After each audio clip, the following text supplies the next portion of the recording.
Hello my dear students, thank you for joining our video. और आज के video में चैप्टर 1 और 2 कंप्लीट करने के बाद हम कंप्लीट करने वाले हैं माइक्रो इकोनॉमिक्स का chapter 3, demand and elasticity of demand.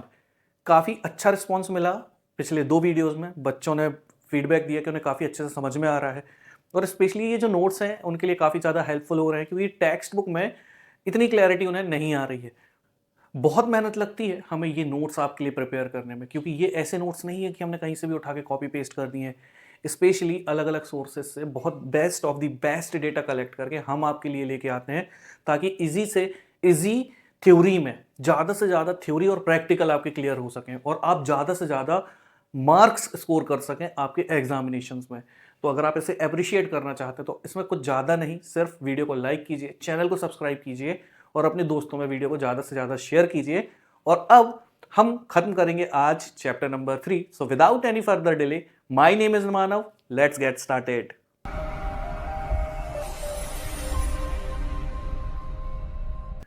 तो चैप्टर को शुरू करने से पहले हम इसके बारे में कुछ बेसिक्स डिस्कस करते हैं, और वो क्या है। सबसे पहली बात, पहला सवाल कि डिमांड क्या है। तो अगर हम डिमांड की बात करें तो जो डिमांड होती है, डिमांड एक ऐसी क्वांटिटी होती है जो किसी भी कमोडिटी की होती है, जो एक कंज्यूमर खरीदने के लिए इच्छुक है।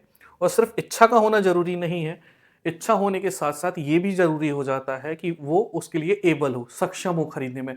वरना ऐसे तो एक सड़क पे बैठा हुआ भिखारी भी न जाने क्या क्या खरीदने की इच्छा रख सकता है, लेकिन एबिलिटी भी होनी चाहिए। तो डिमांड में विलिंगनेस भी होनी चाहिए और एबिलिटी भी होनी चाहिए उस पॉसिबल प्राइस को पे करने की, जो उस पीरियड ऑफ टाइम में उस कमोडिटी की कीमत होगी। और अगर हम इसके मेन एलिमेंट की बात करें तो उसके जो 4 मेन एलिमेंट हैं, उसमें जो पहला एलिमेंट है वो है क्वांटिटी ऑफ द कमोडिटी, कि कितनी क्वांटिटी खरीदना चाहते हैं आप, आपकी इच्छा है या नहीं, उसका प्राइस कितना है, और उस समय जो पॉइंट ऑफ टाइम है उसमें आप उसे खरीदना चाहते हैं या नहीं खरीदना चाहते। तो ये 4 बेसिक एलिमेंट होते हैं डिमांड के। आगे बढ़ेंगे और समझेंगे कि यहाँ पर डिमांड कितने तरीके की होती है। तो डिमांड को अगर हम समझें तो डिमांड होती है 2 तरीके की। देखिए, डिमांड की स्टडी की जा सकती है किसी एक इंडिविजुअल पर या एक से ज़्यादा इंडिविजुअल पर। जब एक व्यक्ति पे ये स्टडी की जाती है तो उसे बोला जाता है इंडिविजुअल डिमांड, और अगर एक से ज़्यादा व्यक्ति पे ये स्टडी की जा रही है तो इसे बोला जाता है मार्केट डिमांड। नाउ अब हम समझेंगे कि what is the difference between change in quantity demanded and change in demand. देखिए, ध्यान से सुनिएगा। अगर किसी भी कमोडिटी की प्राइस कम हो रही है तो उसके पीछे रीज़न होते हैं, लेकिन रीज़न भी अलग अलग हो सकते हैं। एग्जाम्पल के तौर पे सोचते हैं और हम एक एग्जाम्पल लेते हैं पेप्सी का। तो पेप्सी अपने प्राइस को क्या करती है, कम कर देती है या बढ़ा देती है। तो इससे क्या इम्पैक्ट होगा, पेप्सी ने अपना दाम कम किया तो डिमांड बढ़ जाएगी, पेप्सी ने अपना दाम बढ़ा दिया तो डिमांड घट जाएगी। लेकिन ये जो डिमांड बढ़ गई या ये जो डिमांड घट गई, इसके पीछे कारण क्या है। इसके पीछे कारण है इसकी खुद की प्राइस। ये अपने कर्मों के लिए स्वयं जिम्मेदार है। तो इसी वजह से जब ऐसी सिचुएशन होगी जब कमोडिटी खुद के प्राइस की वजह से डिमांड को घटा देगी या बढ़ा देगी, तो ऐसी सिचुएशन को बोला जाता है चेंज इन क्वांटिटी डिमांडेड। और चेंज इन डिमांड का क्या मतलब होता है, जब प्रोडक्ट की खुद की गलती नहीं होती, किसी और की वजह से जब प्रोडक्ट के ऊपर इंपैक्ट पड़ता है, डिमांड घट जाती है या डिमांड बढ़ जाती है, तो इसे बोला जाता है चेंज इन डिमांड। तो दूसरों की कर्मों की गलती चेंज इन डिमांड, खुद के द्वारा किए गए कर्म is called change in quantity demanded. Change in demand का एक एग्जांपल देता हूं। मान लो कि पेप्सी ने अपने कोई रेट नहीं कम किए ना बढ़ाए, वो एज इट इज है। लेकिन जो कोक है, कोक ने अपने प्राइसेस कम कर दिए, तो कंज्यूमर क्या करेगा, पेप्सी से कोक में शिफ्ट कर जाएगा, और उसके प्राइस कम कर देने की वजह से जो पेप्सी की डिमांड है वो गिर जाएगी। तो ऐसी सिचुएशन में उसे बोला जाएगा चेंज इन डिमांड। पेप्सी ने खुद के प्राइस बढ़ा दिए और उसकी डिमांड गिरी, तो इसे बोला जाएगा चेंज इन क्वांटिटी डिमांडेड। अब डेफिनेशन समझेंगे। तो इसका मतलब यह होता है कि यहां एक स्पेसिफिक क्वांटिटी जो बदल जाती है, किसकी वजह से, खुद के प्राइस की वजह से, तो ऐसी सिचुएशन को बोला जाता है चेंज इन क्वांटिटी डिमांडेड। और जो हमने पेप्सी वाला एग्जांपल दिया था वो यहां पर सूटेबल अप्लाई हो जाता है। फिर इसके बाद क्या है, चेंज इन डिमांड, जब किसी और के प्राइसेस की वजह से इंपैक्ट पड़ता है तो ऐसी सिचुएशन को बोला जाता है चेंज इन डिमांड। जो कि मैंने अभी आपको कोक वाला एग्जांपल दिया था वो इसमें सूट होता है। कोक के प्राइस घटा देने या बढ़ा देने की वजह से पेप्सी के प्राइस में जो डिमांड चेंज आया है इसे बोला जाता है चेंज इन डिमांड। नेक्स्ट, अब अगर हम देखें कि डिमांड जो है इसके डिटर्मिनेंट कौन है ना, व्हाट इज डिटर्मिनेंट? डिमांड जो है घटेगी या बढ़ेगी इसे कौन डिसाइड करेगा? वो फैक्टर ही कहलाते हैं डिटर्मिनेंट। तो डिमांड के डिटर्मिनेंट क्या है ये समझेंगे। तो इसमें सबसे पहला है, बहुत इजी है ना।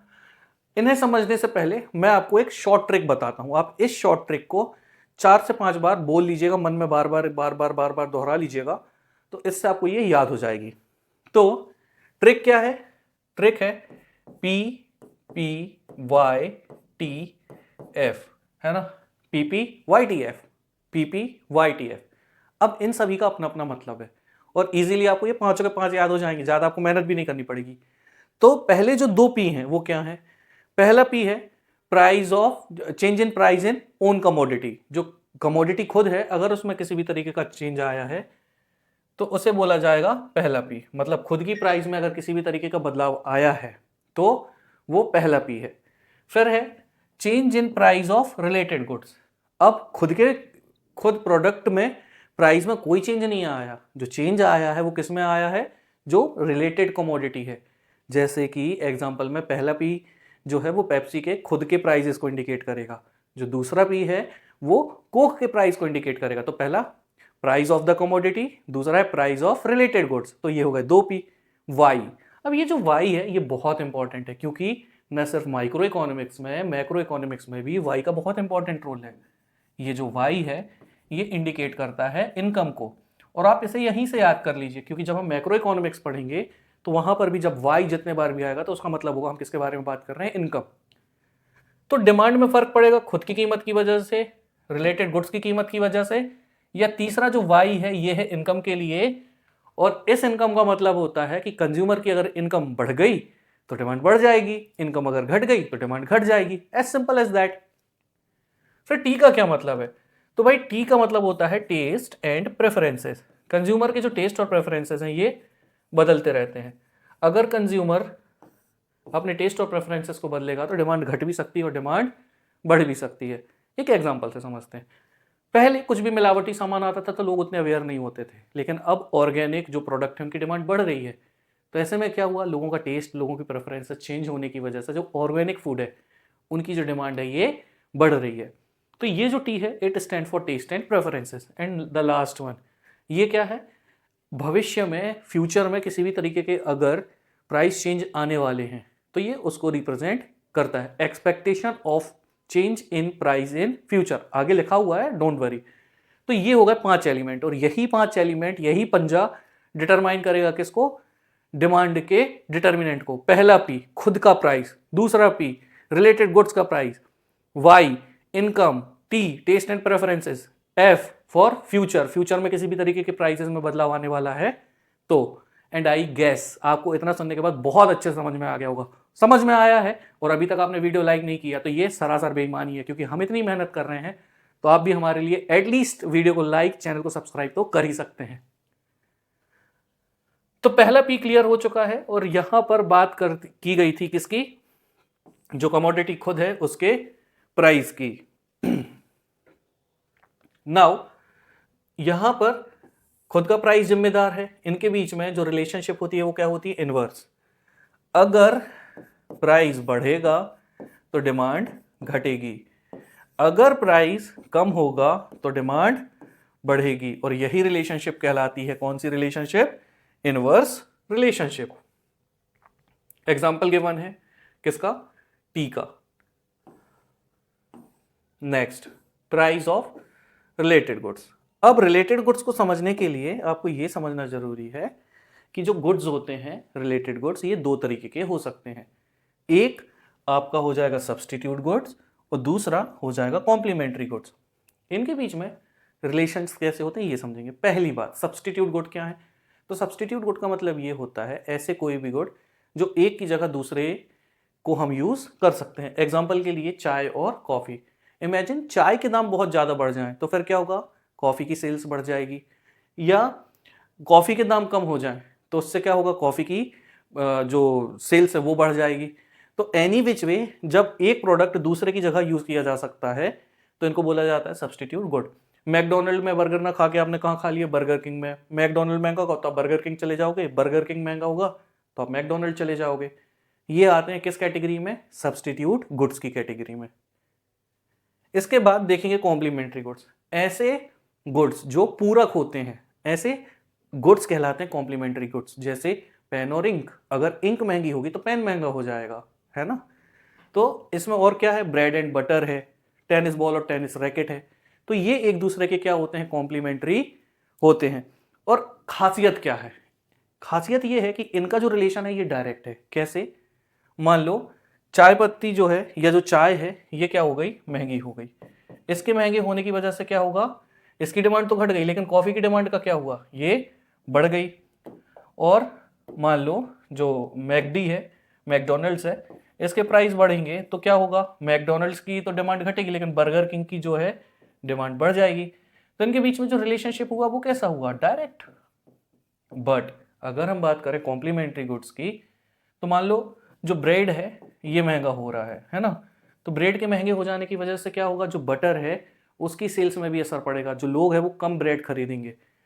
टेनिस रैकेट को ले लो, रैकेट के दाम बढ़ जाते हैं तो लोग जो है वो टेनिस खेलना कम कर देंगे, तो टेनिस बॉल की सेल्स जो है वो कम हो जाएगी। तो यहाँ पर इनके बीच में जो रिलेशनशिप है वो कैसा है? इनवर्स रिलेशनशिप देखने के लिए मिलता है। अब आप समझ गए होंगे कि सब्स्टिट्यूट गुड कौन से होते हैं और कॉम्प्लीमेंट्री गुड्स कौन से होते हैं।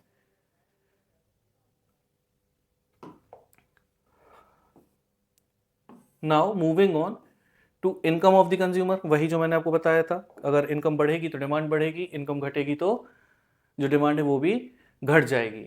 यहाँ पर समझने वाली बात ये है कि यहाँ एक गुड आ जाता है किस कैटेगरी में? नॉर्मल गुड की कैटेगरी में, जब इनकम के बढ़ जाने की वजह से उसकी डिमांड जो है बढ़ जाती है। लेकिन जिस गुड को छोड़ के कस्टमर आगे बढ़ता है उसे बोला जाता है इंफीरियर गुड। इसे एक एग्जाम्पल में से समझते हैं। मान लीजिए कोई एक चावल है जो कितना है? 40 रुपीज़ केजी है।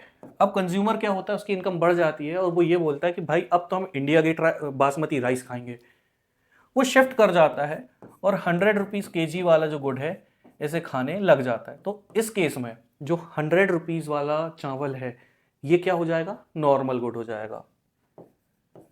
और जो 40 रुपीज़ केजी वाला गुड है ये कौन सा गुड हो जाएगा? इन्फीरियर। लेकिन आप ये सोच के देखो कि कोई और व्यक्ति था जो 20 रुपीज़ वाला चावल खाता रहा होगा, तो उसके लिए तो ये क्या हो जाएगा? उसके लिए ये सुपीरियर गुड हो जाएगा। तो it depends upon the consumer and the income of consumer. क्योंकि यही कंज्यूमर अब जो 100 का खरीद रहा है, कल को उसकी इनकम और बढ़ गई तो वो कल को 200 रुपीज़ वाला जो है चावल खाने लगेगा, तो ये जो 100 रुपीज़ वाला ये इन्फीरियर बन जाएगा। तो इन रियलिटी कोई भी गुड इन्फीरियर नहीं है, कोई भी गुड नॉर्मल नहीं है। हाँ, ये डिपेंड करता है कि कंज्यूमर कौन है और उसकी इनकम कितनी है। फिर आता है टेस्ट एंड प्रेफरेंसेस। तो टेस्ट एंड प्रेफरेंसेस में अगर हम देखें तो कंज्यूमर जो है अगर किसी भी तरीके की ऐसी चीज़ जो उसे पसंद है, जो उसके लिए प्रेफरेंस है, ऐसी चीज़ों में भी जो डिमांड है ये बढ़ जाती है और उसको प्राइस से कोई मतलब नहीं होता। एग्जाम्पल के लिए मान लेते हैं उस समय एक पर्टिकुलर टाइम में फैशन में कुछ भी चल रहा है ना, कस्टम में कुछ चल रहा है, हैबिट में कुछ चल रहा है, तो कंज्यूमर को फर्क नहीं पड़ेगा कि ये चीज़ महंगी है या ये चीज़ सस्ती है। तो कोई भी कमोडिटी अगर फैशन में है और कंज्यूमर उसे प्रेफर कर रहा है तो ऐसी कमोडिटी की जो डिमांड है ये बढ़ जाती है। ऑन द अदर हैंड अगर वो फैशन से बाहर हो जाती है तो ऐसी सिचुएशन में उसके जो प्राइजेस हैं ये कम हो जाते हैं और जो डिमांड है ये भी कम हो जाती है ना। तो जो चौथा पॉइंट निकल के आता है ये क्या है? Taste and preferences. Fifth point अब याद करिएगा, मैंने आपको जो PPYTF बताया था, तो ये 2 P हम डिस्कस कर चुके हैं। ये है इनकम ऑफ कंज्यूमर, ये है टेस्ट एंड प्रेफरेंसेस और ये है expectation of change in the price in future.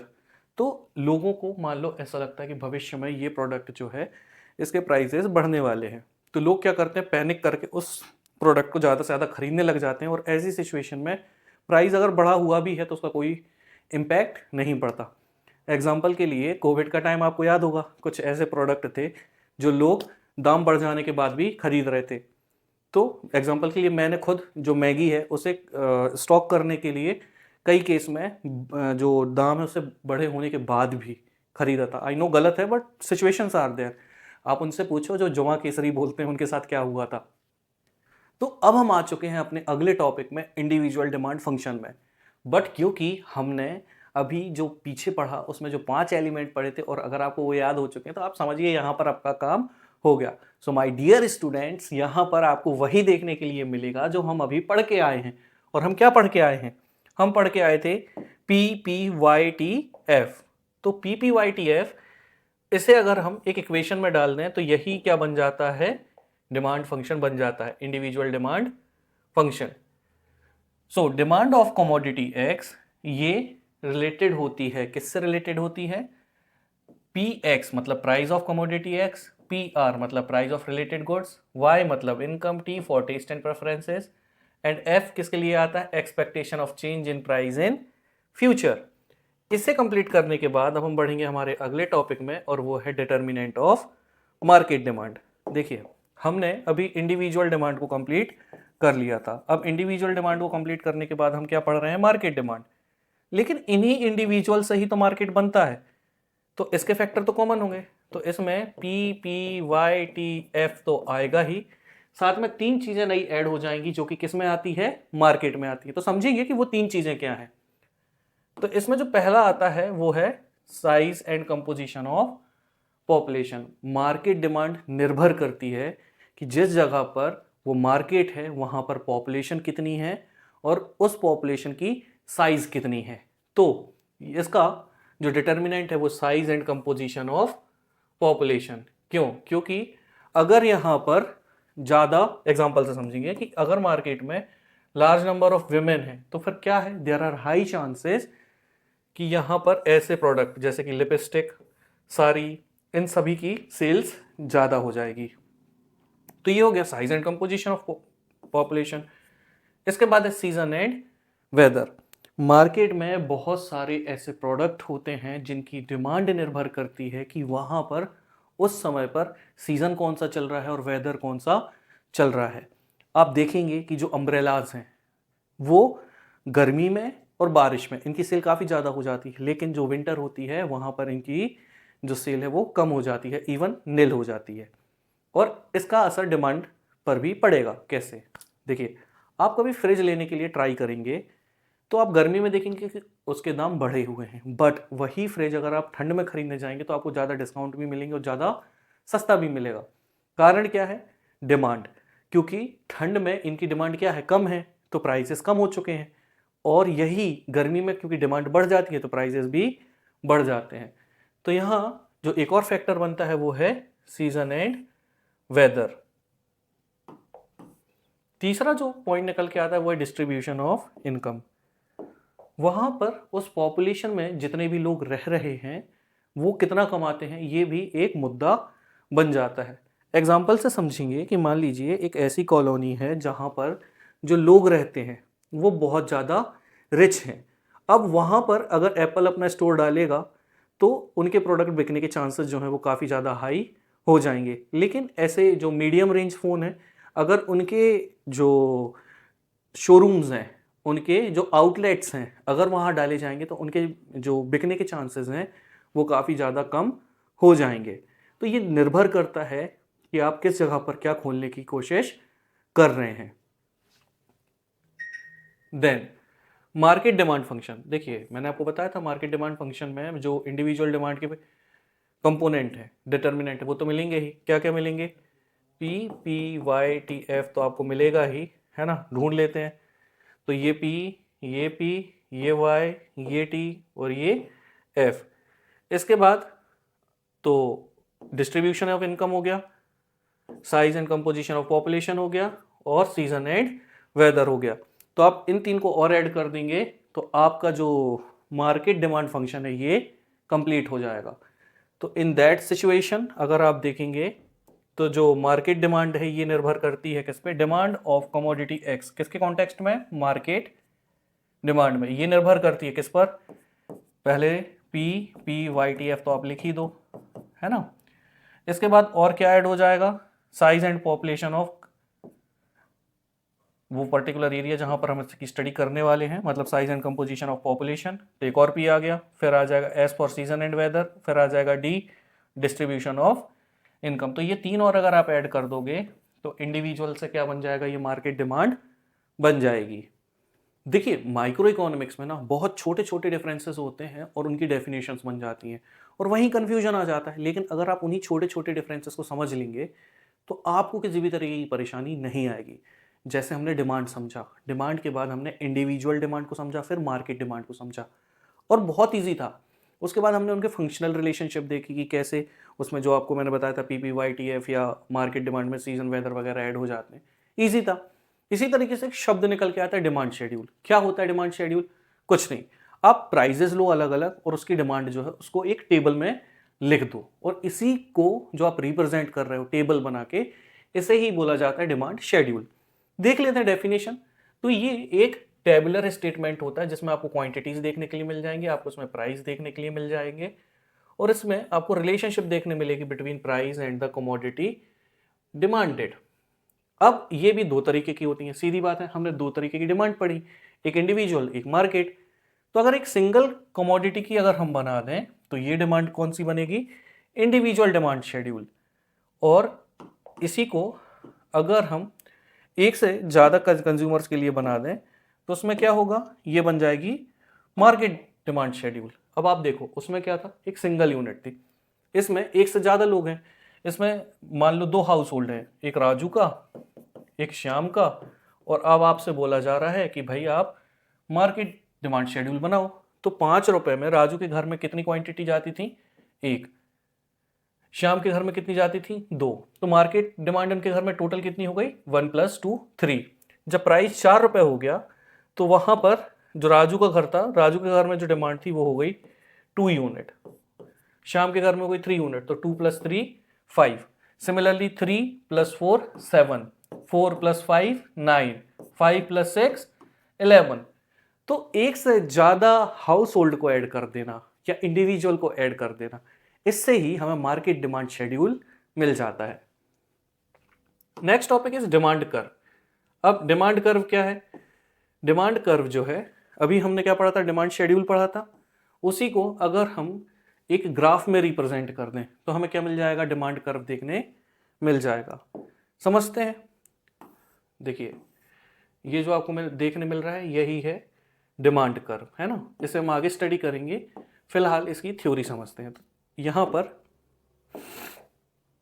Demand curve एक ग्राफिकल रिप्रेजेंटेशन होती है डिमांड शेड्यूल की। इसमें आपको लोकस पॉइंट देखने के लिए मिलते हैं और यही लोकस पॉइंट दिखा देता हूं मैं आपको। लोकस पॉइंट ये, जैसे 5 रुपए में एक कमोडिटी मिल रही थी तो ये एक लोकस पॉइंट हो गया, 4 रुपए में 2 कमोडिटी मिल रही थी तो ये लोकस पॉइंट हो गया, यही कहलाते हैं लोकस पॉइंट।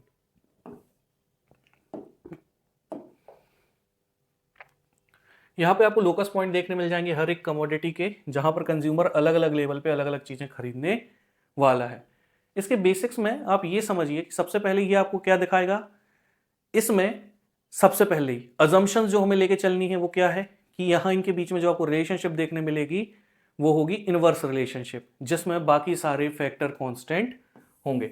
देखिए इकोनॉमिक जब आप पढ़ रहे हैं ना, चाहे मैक्रो हो चाहे माइक्रो हो, आप जिस पॉइंट में स्टडी कर रहे हैं उस पॉइंट को छोड़ के हमेशा सब कांस्टेंट रहता है। अगर किसी भी तरीके से MCQ में पूछता है, क्वेश्चन में पूछता है, कहीं भी पूछे, आपको एक बात ध्यान देनी है कि वो पॉइंट चेंज होगा, उसके अलावा सब कांस्टेंट होंगे।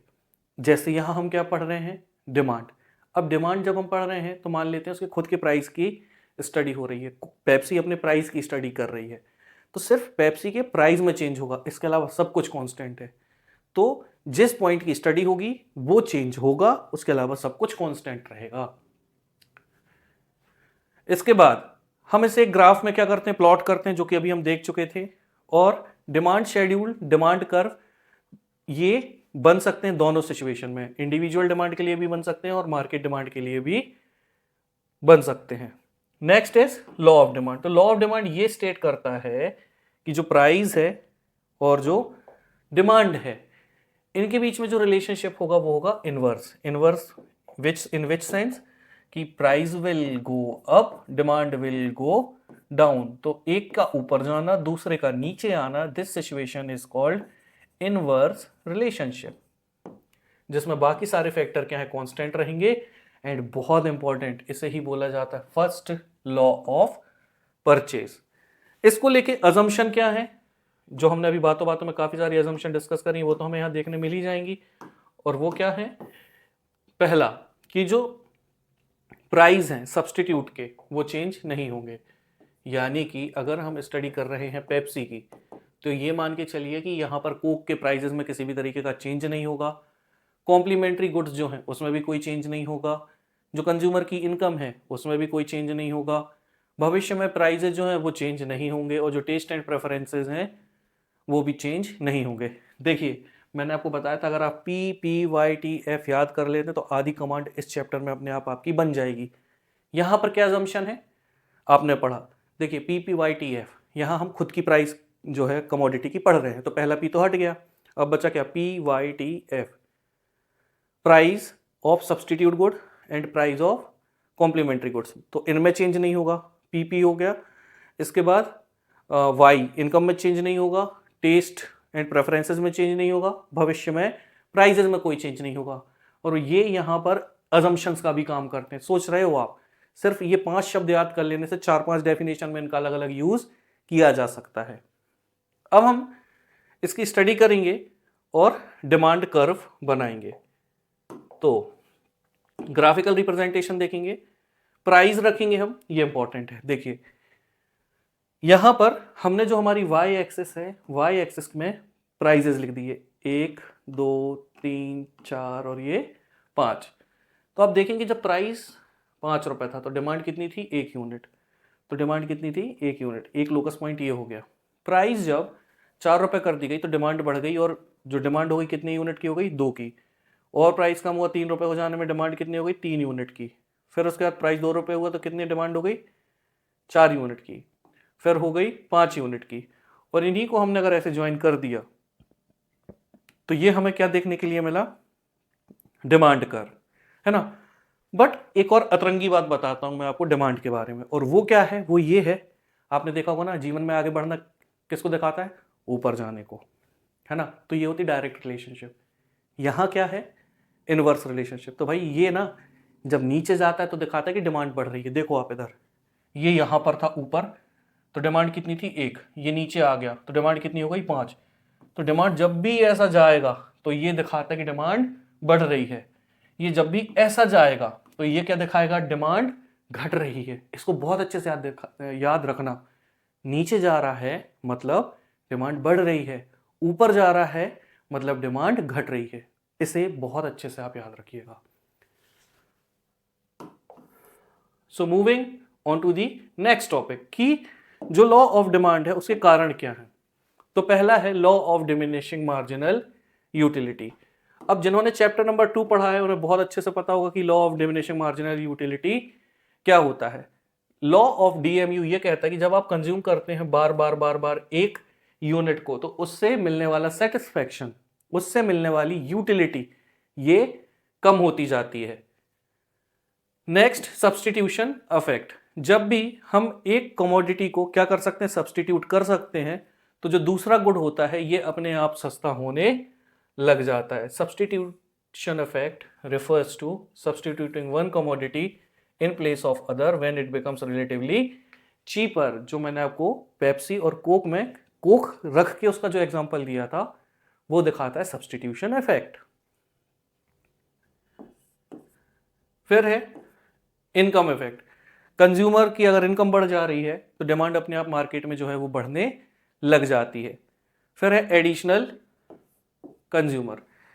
एडिशनल कंज्यूमर एक इंपॉर्टेंट और इंटरेस्टिंग दोनों पॉइंट है। कैसे, देखिए आप कभी भी मार्केट अगर जाते हैं और अगर आप किसी सुपर बाजार में जाते हैं, डी मार्ट हो गया, स्मार्ट बाजार हो गया, तो विशाल मेगा मार्ट हो गया, आप ऐसी जगहों पर जब भी जाते हैं तो क्या होता है, आप ये ऑब्जर्व करेंगे कि ऐसी जगहों पर आप जब जो पर्टिकुलर प्रोडक्ट खरीदने जाते हैं ना, आप वो हो सकता है ना भी खरीदे, लेकिन उसकी जगह 4 अलग चीजें उठा के जरूर लेके आएंगे। मेरे साथ होता है, बहुत सारे लोगों के साथ होता है। लेकिन ऐसा होता क्यों है, अक्सर वो जगह जहां लिखा रहेगा flat 50% of, flat 40% of, by one get one free, ऐसी जगहों पे जब भी हम जाते सोचते हैं यार ये नमकीन ट्राई करना चाहिए, भले मन ना हो, भले वो जाके ड्रॉअर में पड़ा रहना है, लेकिन नहीं, लेना तो है। तो आप ऐसे सिचुएशन में क्या करते हो, आप उन्हें खरीदना शुरू कर देते हो। तो जब भी प्राइस कम होती है तो वहां पर नए कस्टमर ऐड हो जाते हैं। क्यों? क्योंकि शुरू में हाई प्राइस की वजह से कंज्यूमर उसे नहीं खरीद रहा था, लेकिन बाद में जब प्राइस कम हो गया तो वहां पर कंज्यूमर ने उसे कंज्यूम करना शुरू कर दिया।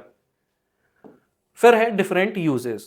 डिफरेंट यूजेस का मतलब ये है कि ऐसी कमोडिटी जैसे कि मिल्क, इलेक्ट्रिसिटी, ऐसे प्रोडक्ट की जो डिमांड होती है ये बहुत ज़्यादा इंपॉर्टेंट होती है। क्यों? क्यों? रीज़न ये है कि इनके होते हैं मल्टीपल यूजेस। आप सोच के देखिए, इनकी डिमांड हाई क्यों है? क्योंकि इनके बहुत सारे यूजेस हैं। इमेजिन करो मिल्क से सिर्फ चाय बन पाए, तो आज जो मिल्क के प्राइजेस हैं क्या वही होंगे? आंसर इज नहीं, क्योंकि मिल्क से बहुत सारी चीज़ें बनती हैं। इसी वजह से उसके प्राइजेस हाई होते हैं और डिमांड भी हाई होती है। लेकिन जिस दिन उसका यूज़ कम होने लग जाएगा उस दिन उसके प्राइजेस भी नीचे चले जाएंगे। तो ये बनता है हमारा पांचवा कारण। तो एक्सेप्शंस आर ऑलवेज देयर। तो यहां आपको लॉ ऑफ डिमांड में भी एक्सेप्शंस तो देखने के लिए मिल जाएंगी, ऐसे पॉइंट जो लॉ ऑफ डिमांड को वॉयलेट करते हैं और लॉ ऑफ डिमांड की कैटेगरी में नहीं आते। तो ऐसे गुड्स में जो पहली कैटेगरी है वो है गिफन गुड्स की। अगर हम बात करें गिफन गुड्स की तो ये वो स्पेशल तरीके के कुछ ऐसी कमोडिटीज होती हैं जिनके प्राइजेस बढ़ने के साथ उनकी जो डिमांड है ये भी बढ़ जाती है।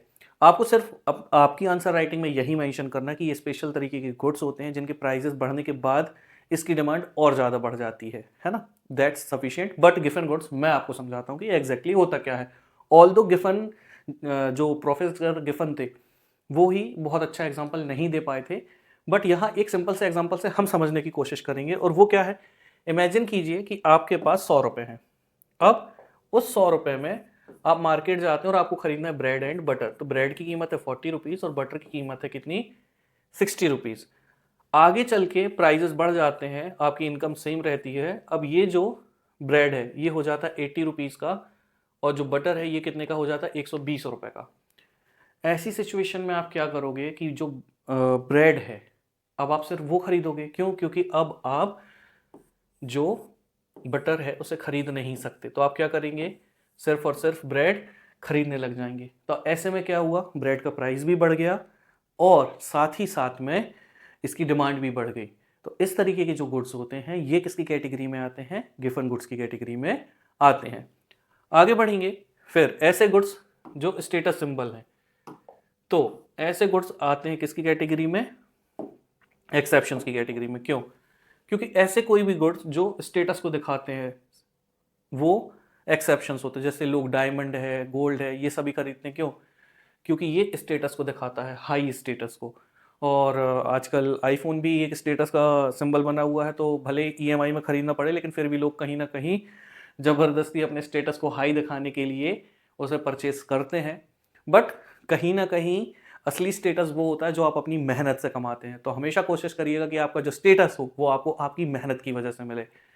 Moving on to the next one is fear of shortage. कहीं भी ऐसा लगता है कि भविष्य में चल के कोई भी एक कमोडिटी है उसकी शॉर्टेज आने वाली है, तो ऐसी सिचुएशंस में जो प्रोडक्ट होते हैं चाहे उसके प्राइजेस कम हो या ना हो उसकी डिमांड तो डेफिनेटली बढ़ जाती है। और ऐसी सिचुएशंस कौन सी होती, इमरजेंसी की, वॉर की, फेमाइंस, मतलब जब सूखा पड़ता है देश में, अकाल पड़ता है, ऐसी सिचुएशंस में लोग क्या करते हैं, प्राइजेस चाहे उसके कम हो या ना हो लेकिन डिमांड हमेशा बढ़ती जाती है। इसी वजह से इसे एक्सेप्शन की कैटेगरी में काउंट किया जाता है। फिर है इग्नोरेंस। अब इग्नोरेंस तो भाई देखो, आप कहीं भी इग्नोरेंस रखोगे तो दिक्कत तो आएगी। जा रहे थे मार्केट में, कोई भी चीज़ रखी थी, शॉपिंग कर रहे थे कुछ और की, रखा कुछ और था, अरे बोला चल भाई इसको भी डाल ही लेते हैं। तो वो प्रोडक्ट चाहे उसकी प्राइस घटी रही हो चाहे बढ़ी रही हो उससे कोई क्या फ़र्क पड़ा, नहीं पड़ा। तो ऐसी सिचुएशन में भी ये एक एक्सेप्शन की कैटेगरी में काउंट हो जाता है, क्योंकि यहाँ पर लोग क्या होते हैं, इग्नोरेंट हो जाते हैं प्राइजेस को लेके और इम्पल्सिव परचेसेस कर लेते हैं, चीज़ों को खरीद लेते हैं। फिर है फैशन रिलेटेड गुड्स। कोई भी ऐसा प्रोडक्ट जो फैशन में आ जाता है, तो ऐसे प्रोडक्ट जो हैं इनकी डिमांड प्राइस कुछ भी हो उसके बाद भी ऊपर चली जाती हैं। आप देखते होंगे हर 2 से 3 साल में कुछ ऐसे पर्टिकुलर प्रोडक्ट होते हैं जो कि फैशन में आ जाते हैं। ऐसे प्रोडक्ट्स हमेशा नॉर्मली जो उनकी कीमत हुआ करती थी उससे महंगे बिकते हैं और उसके बाद भी उसकी डिमांड क्या होती है, हाई हो जाती है।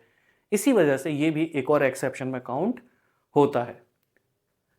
फिर नेसेसिटीज ऑफ लाइफ, ऐसी ज़रूरत की चीज़ें जो आपके जीवन के लिए बहुत ज़्यादा ज़रूरी हैं, सॉल्ट, दवाइयाँ, ये सारी चीज़ें क्या हैं, प्राइस कुछ भी हो इंसान खरीदेगा ही, तो ये भी एक्सेप्शन होता है किसमें, लॉ ऑफ डिमांड में। फिर है वॉर फियर, अगर आगे चल के ऐसा लगता है कि वॉर वगैरह होने वाला है तो इस सिचुएशन में भी जो डिमांड है चीज़ों की वो हाई हो जाती है, इवन प्राइजेस आर हायर, चाहे प्राइस ज़्यादा हो तब भी। अब है movement along the demand curve. Chapter के शुरू में मैंने आपको पढ़ाया था change in quantity demanded, revise हो जाएगा जब कमोडिटी की खुद की प्राइस जो है चेंज इन डिमांड को क्रिएट करे तो उसे बोला जाता है change in quantity demanded. Pepsi का खुद के प्राइजेस को कम ज़्यादा कर देना, इस ये किसे कहता है, ये कहता है चेंज इन क्वांटिटी डिमांडेड को। तो इसका जो कर्व बनता है इसका एक नाम है, सिंपल सा, फिर जरा सा फर्क है लेकिन अगर याद हो गया ना दोस्त तो पूरे मार्क्स मिलेंगे। तो हमने देखा कि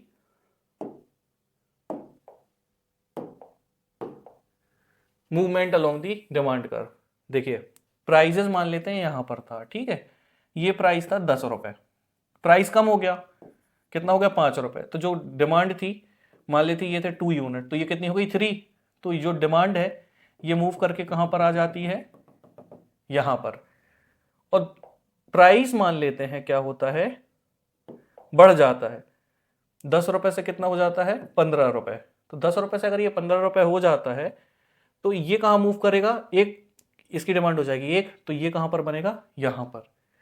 तो इसका जो मूवमेंट है अगर ये यहां से इधर आता है तो ये दिखाता है, मैंने आपको बताया था कि जो डिमांड है इसका कर्व बड़ा तरंगी होता है, अगर ये ऊपर जाता है तो ये दिखाता है कि डिमांड कम हो रही है, और अगर ये नीचे जाता है तो ये दिखाता है कि जो डिमांड है वो बढ़ रही है। तो यहां पर कर्व का ए से सी में चला जाना दिखाता है एक्सपेंशन की भैया, सॉरी कॉन्ट्रैक्शन की, जो डिमांड है वो क्या हो रही है, कॉन्ट्रैक्ट हो रही है, और यहां से ए से बी में चला जाना ये शो करता है कि जो डिमांड है वो एक्सपेंड हो रही है। यहां से सीखना क्या है, आपको सीखना ये है कि मूवमेंट जो शब्द है ये यूज होता है कब, जब कमोडिटी खुद के प्राइस को छेड़े, पेप्सी जो है खुद के प्राइस को कम कर दे या ज्यादा कर दे, शब्द क्या यूज होगा, movement along the demand curve. यहां पर जो डिमांड का घटना और बढ़ना है इसके लिए जो शब्द है वो स्पेसिफिक है, आप और कोई शब्द नहीं यूज कर सकते। शब्द क्या है, कॉन्ट्रैक्शन या फिर एक्सपेंशन। अगर ये नीचे की तरफ जा रहा है तो एक्सपेंशन दिखाएगा, अगर ये ऊपर की तरफ जा रहा है तो कॉन्ट्रैक्शन दिखाएगा। तो यहां समझना ये है कि प्राइस खुद को कम कर रहा है या प्राइस खुद को ज्यादा बढ़ा रहा है प्रोडक्ट का, इसी वजह से आपको देखने मिल रहा है क्या, movement along the demand curve. ये रहा इसका दूसरा जस्टिफिकेशन कि चेंज इन क्वांटिटी डिमांडेड होता है, क्यों, because of change in price. आपको क्या देखने मिलेगा, movement along the demand curve, इधर आपको मिलेगा डाउनवर्ड्स और मिलेगा आपको अपवर्ड्स। अगर डाउनवर्ड्स है तो एक्सपेंशन और अगर अपवर्ड दिख रहा है तो कॉन्ट्रैक्शन। इसके बाद है शिफ्ट, है ना, तो देखो अगर प्राइसेस जो हैं वो खुद को, मतलब कमोडिटी जो है उसके प्राइसेस कम हो रहे हैं खुद के, तो वो क्या था, movement along the demand curve. लेकिन अगर खुद के प्राइसेस के अलावा किसी और वजह से डिमांड कम या ज्यादा हो रही है तो उसके लिए जो शब्द यूज होगा वो मूवमेंट नहीं होगा, उसके लिए यूज होगा शिफ्ट। एग्जाम्पल मान लेते हैं जो पेप्सी है उसके प्राइजेस जो हैं वो सेम रहते हैं, पेप्सी के जो प्राइजेस हैं वो सेम हैं, बट जो कोक है उसने जो है अपने प्राइजेस उसको कम कर दिया है या ज्यादा कर दिया है, कुछ भी हो सकता है। तो इस वजह से जो पेप्सी है इसकी डिमांड में असर तो पड़ेगा। तो यहां पहली बात जो हमने सीखा वो ये है कि क्या इसने अपने प्राइस को कम किया, तो नहीं, प्राइस में कोई चेंज नहीं है, पेप्सी के प्राइस एज इट इज हैं। तो प्राइस का जो कर्व है ये कैसा दिखेगा, एकदम सीधा, बट डिमांड में तो फर्क पड़ा है, मतलब कुछ ना कुछ चेंज तो मिलेगा। क्या मिलेगा, अगर कोक ने अपने प्राइसेस बढ़ा दिए हैं तो इसकी जो डिमांड है ये हो जाएगी कम, और अगर कोक ने अपने प्राइसेस बढ़ा दिए हैं तो इसकी जो प्राइस है, इसकी जो डिमांड है पेप्सी की, ये क्या हो जाएगी, ज्यादा हो जाएगी। तो यहां आपको क्या देखने मिला, सबसे पहली बात, change in factor other than price. असर क्या मिला, डिमांड कर्व में शिफ्ट, या तो राइट वर्ड मिलेगा, है ना, या तो राइट वर्ड मिलेगा। तो राइट वर्ड किसको दिखाएगा, इंक्रीज को, और या तो मिलेगा लेफ्ट वर्ड जो कि किसको दिखाएगा, डिक्रीज को। तो पहले जो शब्द यूज हुए थे उसमें था अपवर्ड और डाउनवर्ड, इसमें आपको मिलेगा लेफ्ट वर्ड या राइट वर्ड, और लेफ्ट वर्ड का मतलब होता है डिक्रीज, और राइट वर्ड का जो मीनिंग होता है वो होता है इंक्रीज।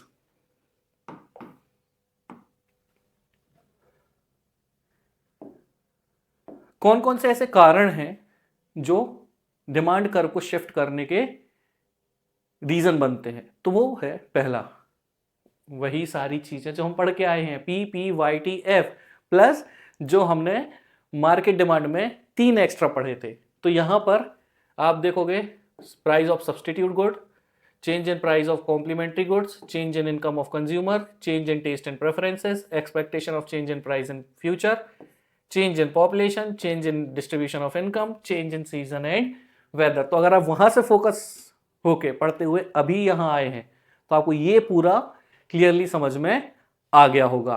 और अब हम बढ़ेंगे आगे। अब हम समझेंगे क्या, इलास्टिसिटी ऑफ डिमांड को। देखिए इलास्टिसिटी, अगेन अगर थोड़ा बहुत डिस्ट्रैक्टेड है तो प्लीज पूरा फोकस यहां रखिएगा। इलास्टिसिटी ऑफ डिमांड की हम बात करने वाले हैं। इलास्टिसिटी ऑफ डिमांड क्या है, पहली बात हमने क्या सीखा कि प्राइस के कम होने या ज़्यादा होने से डिमांड पे असर पड़ता है, डिमांड भी या तो कम होती है या ज़्यादा होती है। ये सिंपल था, बट असर कितना हुआ है ये हमें समझ नहीं आता, और कितना असर पड़ा है इसके इम्पैक्ट को समझ पाना, इसके मैग्नीट्यूड को समझ पाना ही कहलाता है इलास्टिसिटी ऑफ डिमांड। बट इसको हम एग्जाम्पल के थ्रू समझेंगे और आपको ये बहुत इजीली समझ में आएगा, ठीक है। तो सबसे पहले एक ऐसी सिचुएशन हम पढ़ेंगे जहां पर इलास्टिसिटी ऑफ डिमांड का असर एकदम इक्वल है, ठीक है। क्या है समझते हैं। सो मान लेते हैं कोई प्रोडक्ट है, उसका प्राइस कितना था, 5 रुपए। उसके बाद ये सोचा सेठ जी ने कि भाई प्राइस कर देते हैं कम, तो जो हमारी डिमांड है वो बढ़ जाएगी, और सेठ जी गलत नहीं थे। तो वो प्रोडक्ट जो 5 रुपए में बेच रहे थे, तब उस समय जो डिमांड थी वो थी 100 यूनिट्स की। तो उनके यहाँ पर जो कंज्यूमर आ रहे थे वो कितना पैसा खर्च कर रहे थे, 500 रुपये। लेकिन 4 रुपये कर देने के बाद डिमांड बढ़ी, और कितने कंज्यूमर आए, 125 कंज्यूमर आए। लेकिन 125 कंज्यूमर आने के बाद भी सवाल ये उठता है कि वो जो सेठ जी थे उनको कमाई जो है वो बढ़कर मिली क्या, तो आंसर इज नहीं मिली। क्यों, क्योंकि यहाँ पर अभी भी उनको सिर्फ कितना मिला, 500 रुपये। तो आपने यहाँ क्या समझा कि प्राइस जितना कम किया डिमांड उतनी ही बढ़ी, जो एक्सपेंडिचर था उसमें किसी भी तरीके का कोई भी फर्क देखने के लिए नहीं मिला। ऐसी जो डिमांड होती है इसे बोला जाता है elasticity of demand is equal to 1। जो एक्सपेंडिचर हो रहा था वहां पर ना वो कम हुआ ना वो ज़्यादा हुआ, वो एज इट इज़ रहा। तो यहाँ पर जो डिनोट करता है वो क्या है, ये है ना। यहाँ पर हमें क्या देखने के लिए मिला, ये वाली जो थ्योरी है इसे आप इग्नोर करिएगा, ये डबल कॉपी पेस्ट हो गई है। बस you have to understand that कि यहाँ पर जो डिमांड है ये है क्या, यूनिटरी इलास्टिक डिमांड। मैं आपको बता देता हूँ, ये है unitary elastic demand.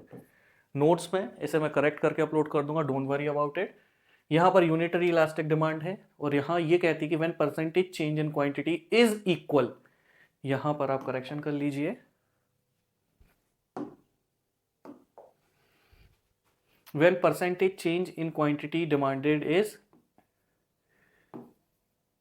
equal to percentage change in price, then demand for such commodity is said to be unitary elastic, and in such case elasticity of demand is equal to 1। यहां पर अगर आप देखोगे तो क्या देखने के लिए मिला, प्राइस मान लो पहले था 5 रुपए और ये था 4 रुपए करके हो गया। यहाँ पर जो डिमांड थी वो 100 से कितनी हो गई 125, लेकिन खर्चा कितना हुआ, पहले भी 500 हो रहा था, अभी भी 500 हो रहा है। इसी वजह से जो इलास्टिसिटी ऑफ डिमांड है वो कितनी है, इक्वल टू 1 है। लेकिन प्राइस कम करने का जो इम्पैक्ट है वो कम भी हो सकता है और वो ज़्यादा भी हो सकता है। मतलब प्राइस कम कर देने से हो सकता है कि जो एक्सपेंडिचर था वो बढ़ भी जाए या तो कम भी हो जाए। इस केस में क्या हुआ, कोई चेंज नहीं हुआ, 500 का वो 500 ही है। तो नेक्स्ट केस में हम देखेंगे और इसमें हम पढ़ेंगे हाईली इलास्टिक डिमांड, है ना। अब वही सेठ जी अगले दिन एक्सपेरिमेंट करने बैठते हैं सेम। उस दिन उनके जो प्रोडक्ट थे वो कितने सेल आउट हुए, 140। तो उस दिन उनकी इनकम कितनी हो गई, 560। अब आप देख सकते हैं कि यहाँ पर एक्सपेंडिचर कितना हुआ, 500 से कितना हो गया 560। अब आप खुद ही समझ सकते हैं ना कि 560 जो है वो 500 से ज़्यादा है, तो इट इज़ ग्रेटर देन 1। तो इन that situation elasticity of demand is greater than 1 first of all. And the definition says कि जो परसेंटेज चेंज इन क्वांटिटी है ये ज़्यादा है compare to percentage change in price. ऐसी सिचुएशन को बोला जाता है elasticity of demand is greater than 1। फिर सेठ जी हो गए खुश, बोले भाई साहब भले पहले दिन elasticity of demand was equal to 1, 500 के 500 ही थे, अगले दिन तो 500 के 560 आ गए। तीसरे दिन की बात आई, सेठ जी ने दुकान खोली और इस दिन इनकी जो सेल थी, इनके यहाँ जो डिमांड थी वो कितनी थी, 120। तो जो सेठ जी पहले 500 कमाते थे उस दिन कितने में रह गए, 480 में। सुन के ही समझ में आ रहा है ना कि 500 कमाता था बेचारा, 20 रुपए कम कमाया। तो इन दैट केस जो इलास्टिसिटी ऑफ डिमांड है वो हो गई कम, और इसे ही बोला जाता है elasticity of demand is less than 1। यहां पर जो परसेंटेज चेंज होता है क्वांटिटी में ये कम होता है compare to percentage change in price, और ऐसे ही केसेस को बोला जाता है क्या, elasticity of demand is less than 1। तो आई होप आपको ये तीनों समझ में आए होंगे, क्योंकि अगले वाले बड़े मजेदार और भी ज्यादा इंटरेस्टिंग है। तो हमारी ये जो आने वाली दो टाइप्स हैं ये हाइपोथेटिकल सिचुएशन होती है, इन रियलिटी ये एग्जिस्ट नहीं करती बट स्टडी करनी पड़ती है। पिछली तीन सिचुएशन एग्जिस्ट करती हैं, ये और इसके बाद वाली जो सिचुएशन है ये रियलिटी में एग्जिस्ट नहीं करती, इमेजिनरी सिचुएशन है, हाइपोथेटिकल सिचुएशन है। इसमें जो पहली सिचुएशन है वो है परफेक्टली इलास्टिक डिमांड। आपको पढ़ के ही समझ में आ जाएगा कि ऐसा कुछ तो हो पाना पॉसिबल नहीं है। एग्जाम्पल के लिए यहां पर मान लो कोई एक प्रोडक्ट है जिसका प्राइस है 30 रुपए, डिमांड है 100, फिर 30 रुपए प्राइस है, डिमांड है 200, फिर है प्राइस 30 रुपए, डिमांड है 300। प्राइस में कोई चेंज ही नहीं है बट डिमांड बढ़े जा रही है या डिमांड घटे जा रही है। तो ऐसी सिचुएशन का हो पाना इम्पॉसिबल है, ऐसा कभी नहीं होता। तो डेफिनेशन सेज कि when there is infinite demand at a particular price and demand becomes zero with a slight rise in the price, then demand for such a commodity is said to be perfectly elastic। और जो perfectly elastic demand होती है इसको symbolize करता है infinity का symbol. यहां पर हम इसे शेड्यूल से समझेंगे। आप यहां देख सकते हैं कि जो प्राइस है ये कांस्टेंट है, और जो क्योंकि प्राइस कांस्टेंट है तो सीधी लाइन है, लेकिन जो क्वांटिटी है वो घट रही है या बढ़ रही है, but there is no change in price. So in that situation demand को बोला जाता है परफेक्टली इलास्टिक डिमांड, जहां पर elasticity of demand is infinite. Then perfectly inelastic demand. अब ये सिचुएशन पिछले वाले से जस्ट उल्टी है। पिछले वाले में प्राइस जो था वो चेंज नहीं हुआ था, इस बार प्राइस 10 था, फिर 20 हो गया, फिर 30 हो गया। बट जो डिमांड थी, प्राइस जब 10 था तब भी वही थी, 20 हो गया तो भी वही है, 30 हो गया तो भी वही है। सुन के बड़ा अजीब लगता है ना, लेकिन यही वो सिचुएशन है जहां पर बोला जाता है कि जो डिमांड है वो परफेक्टली इनइलास्टिक है। क्यों? क्योंकि प्राइस चाहे कितना भी चेंज हो जाए डिमांड में कोई फर्क ही नहीं पड़ रहा, बेशरम डिमांड है ना, वो उतनी ही रहेगी, प्राइस से उसको कोई फर्क नहीं पड़ रहा है। यहां पर जो रिप्रेजेंटेशन होती है इलास्टिसिटी ऑफ डिमांड की वो होती है किस तरीके से, elasticity of demand is equal to 0। आप यहां शेड्यूल में देखेंगे इस बार क्या सेम है, डिमांड सेम है। तो जो डिमांड की लाइन है वो सीधी है, प्राइस जो है वो ऊपर नीचे हो रहा है, लेकिन डिमांड में किसी भी तरीके का जो चेंज देखने नहीं मिल रहा। इसी वजह से इलास्टिसिटी ऑफ डिमांड जो है वो क्या है, 0 है। तो हमने क्या देखा कि हमारी जो इलास्टिसिटी ऑफ डिमांड है वो 0 रहेगी जब इनइलास्टिक होगा परफेक्ट, और इलास्टिसिटी ऑफ डिमांड जो है वो इन्फिनिट रहेगी जब वो परफेक्टली इलास्टिक होगा। अब आते हैं हम उन फॉर्मूलाज में जो थोड़ा बहुत इन क्वेश्चंस में यूज होंगे, जो कि डिमांड से रिलेटेड होंगे। पहली बात, what is price elasticity of demand? तो प्राइस इलास्टिसिटी ऑफ डिमांड का मतलब ये होती है degree of responsiveness of demand for a commodity, जो कि हमें देखने मिलती है विद चेंज इन प्राइस। और इन शॉर्ट अभी हम जो पढ़ के आए हैं ना, elasticity of demand is greater than 1, less than 1, equal to 1, equal to 0, equal to infinity, इसे ही बोला जाता है प्राइस इलास्टिसिटी ऑफ डिमांड। क्यों? क्योंकि वहां प्राइजेस में जो चेंजेस हैं उनकी वजह से जो डिमांड है उसमें असर देखने के लिए मिला। कई बार जितना प्राइस में चेंज नहीं हुआ उससे कहीं ज्यादा डिमांड में हुआ तो ग्रेटर देन 1, उतना ही हुआ तो इक्वल टू 1, उससे कम हुआ तो लेस देन 1। प्राइस में कोई चेंज ही नहीं हुआ, सिर्फ और सिर्फ डिमांड में चेंज हुआ तो perfectly inelastic, and vice versa. Formula says percentage change in demand upon percentage change in factor affecting demand. In short elasticity of demand का जो फॉर्मूला है वो ये बोलता है क्या देखिए, इसका भी फॉर्मूला मैं बड़े इजी तरीके से याद कराता हूं। इमेजिन करो एक व्यक्ति है राजू द बेवड़ा, भाई रोज शाम को ना ये ठर्रा मार के घर पहुंच जाता है और उसकी बीवी इरिटेट हो जाती है और बोलती है आज के बाद कभी पी के मुझे मिल मत जाना। और भाई शाम को फिर पहुंच गया, जैसे ही गेट नॉक किया बीबी एकदम आग बबूला सामने खड़ी है, और जैसे ही गेट खोलेगी वो तो क्या सवाल पूछेगी? वो सवाल पूछेगी क्यों पी, क्यों पी, पी क्यों। तो सवाल क्या पूछा जाएगी? क्यों पी, पी क्यों। तो यहां फॉर्मूला भी बनता है क्या? क्यों पी क्यों, बीच में मल्टीप्लाई का सिंबल और यहां पर लगेगा डेल्टा। अब ये डेल्टा क्या है? डेल्टा रिप्रेजेंट करता है चेंज को। किसको? चेंज को।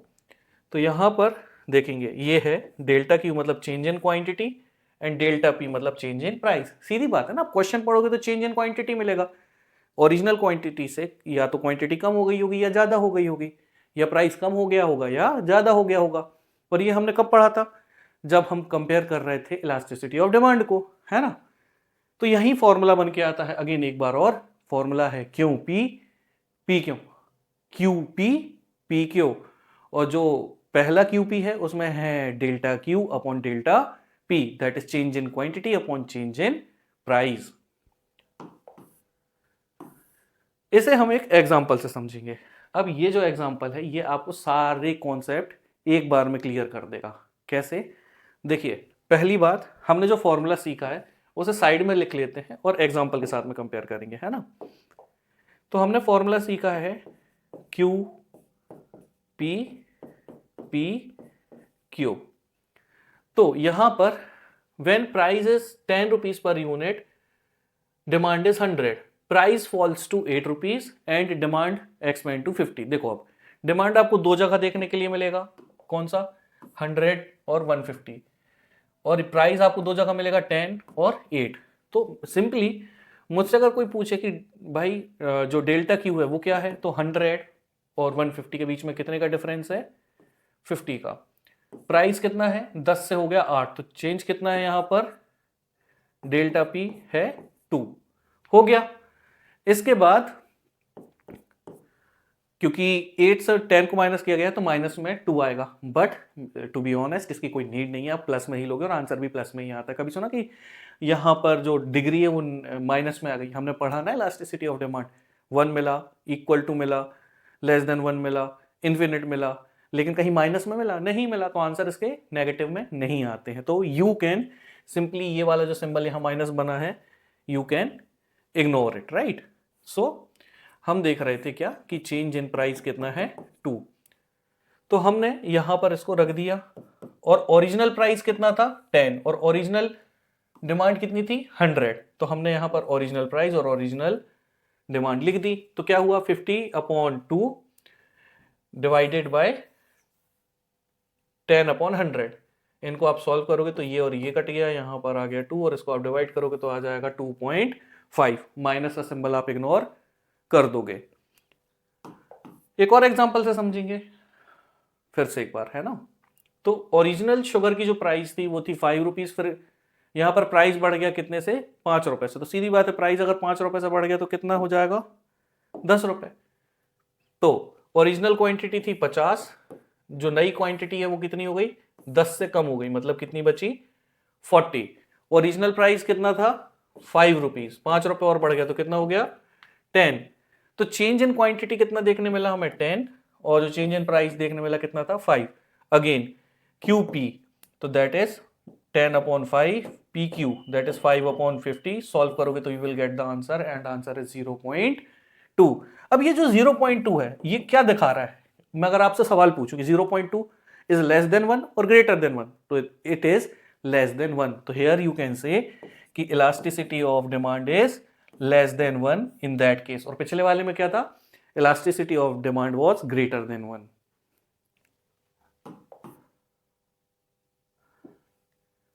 Next, factor affecting elasticity of demand.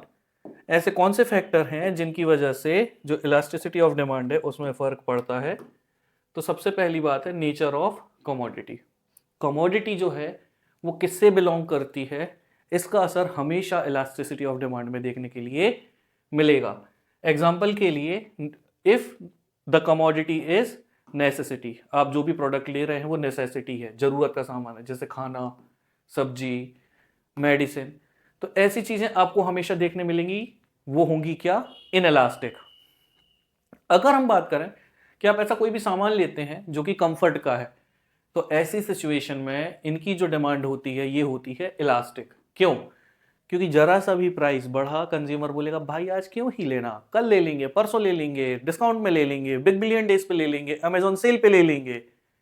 Consumer ने जरा से प्राइस के पीछे क्या करा, उसको टाल दिया। तो जितने भी गुड्स होते हैं ऑफ कंफर्ट, जैसे कि फैन, रेफ्रिजरेटर, इसको जो कंज्यूमर है टाल देता है जरा से भी प्राइस बढ़ने पे, तो इसकी जो डिमांड होती है वो होती है इलास्टिक। सिमिलरली अगर लग्जरी की हम बात करें तो इसकी जो डिमांड होती है ये हाईली इलास्टिक होती है, ज्यादातर इलास्टिक होती है। Next, availability of substitute. अगर आप खुद सोच के देखो कि कोई भी प्रोडक्ट है उसके कई सारे सब्सटीट्यूट अवेलेबल है, वही सिंपल एग्जांपल, जैसे कि पेप्सी के लिए क्या अवेलेबल है, कोक अवेलेबल है, तो ऐसी सिचुएशन में इजीली इसके कंजम्पशन को टाला जा सकता है, रिप्लेस किया जा सकता है, तो क्या होगा, ज्यादा इलास्टिक होगी। तो इन दैट केस अगर सब्सटीट्यूट ज्यादातर अवेलेबल हैं तो elasticity of demand is more elastic, क्योंकि जरा सा भी प्राइस जो इनके सब्सटीट्यूट है उनको खरीदने पे मजबूर कर देगा। फिर है इनकम लेवल। कंज्यूमर का जो इनकम है वो बहुत मैटर करती है। कंज्यूमर की इनकम बढ़ेगी तो जो कंज्यूमर है वो प्रोडक्ट को ज़्यादा से ज़्यादा कंज्यूम करने लग जाएगा, और ऐसी सिचुएशन में आपको क्या देखने के लिए मिलेगा कि जो इलास्टिसिटी ऑफ कमोडिटी है ये क्या है, कम है। क्यों, क्योंकि जो ज़्यादा इनकम वाले लोग होते हैं उनको कीमतों से उतना फर्क नहीं पड़ता। अब क्योंकि कीमतों से फर्क नहीं पड़ता, इसी वजह से जो इलास्टिसिटी है ये क्या होती है, ये लेस होती है।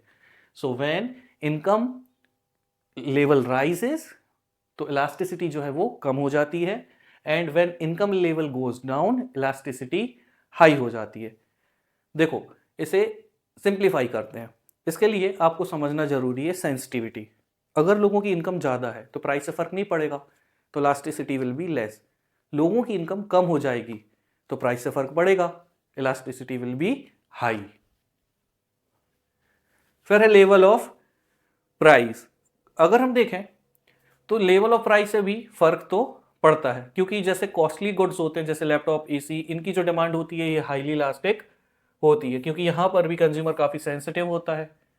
अगर चीजों को पोस्टपोन किया जा सकता है तो अगेन आप समझ गए होंगे कि यहां पर भी जो डिमांड है ये हाईली इलास्टिक होगी। क्यों, क्योंकि प्राइसेस बढ़ेंगे तो कंज्यूमर उसको पोस्टपोन कर देगा। फिर इसके बाद आता है नंबर ऑफ यूजेस। अगर कोई भी प्रोडक्ट जिसके यूजेस एक से ज्यादा हैं या कई सारे यूजेस हैं, तो ऐसी सिचुएशन में जो डिमांड है वो क्या होगी, इलास्टिक होगी। Then share in total expenditure. Consumer जो है वो अपनी इनकम का कितना हिस्सा इस पर खर्च कर रहा है, ये भी इन्फ्लुएंस करता है किसको, इलास्टिसिटी ऑफ डिमांड को। क्योंकि अगर कंज्यूमर अपनी इनकम का ज्यादा हिस्सा इस पर खर्च करेगा तो वो ज्यादा इलास्टिक होगी, और अगर इस पर कम हिस्सा खर्च करेगा तो कम इलास्टिक होगी। Now talking about the last point, habits.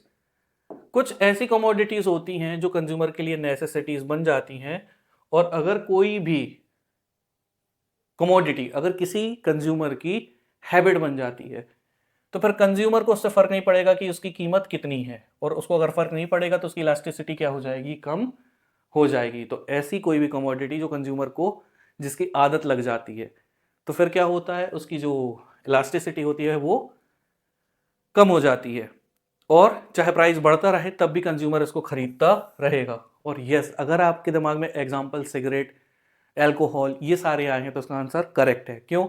क्योंकि जिसको नशा करना है भाई वो तो नशा करेगा, चाहे उसके प्राइसेस कितने भी बढ़ जाएं। और मैंने जो कोविड वाला एग्जांपल आपसे पूछा था, आपको बताया था, मैंने बोला था ना जुआ केसरी वाले लोग, उन्होंने तो क्या ही किया था। तो भाई नशेड़ियों को नशा तो चाहिए, चाहे कीमत उसकी कुछ भी हो जाए।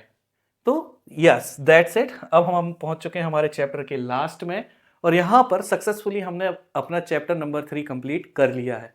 आई होप आपको ये वीडियो पसंद आया होगा। बहुत सारा एफर्ट लगाकर हम ये नोट्स और ये वीडियो आप तक लेकर आ रहे हैं, specially for MP board students. तो my dear students, please like the video, subscribe to our channel, और ज़्यादा से ज़्यादा अपने दोस्तों में शेयर करें। So in that case, I am Manav, signing off. Jai Hind.